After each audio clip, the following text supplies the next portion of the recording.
বহুদিন আগের কথা, কত বছর আমরা জানি না।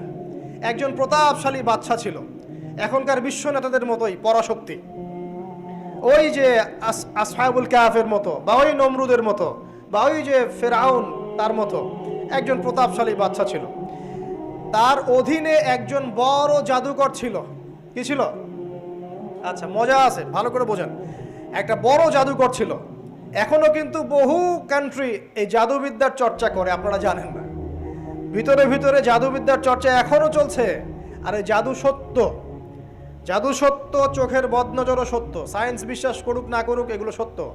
কারণ কোরআন বলেছে সত্য, ব্যাস সত্য। জিন সত্য নাকি মিথ্যা? ফেরেশতা সত্য না মিথ্যা? কবরের আযাব সত্য না মিথ্যা? এগুলো তো চোখে দেখা যায় না, বিশ্বাস করলেন কিভাবে? এই চোখে দেখা যায় না বিশ্বাস করেছেন বলেই তো আপনি মৌলবাদী।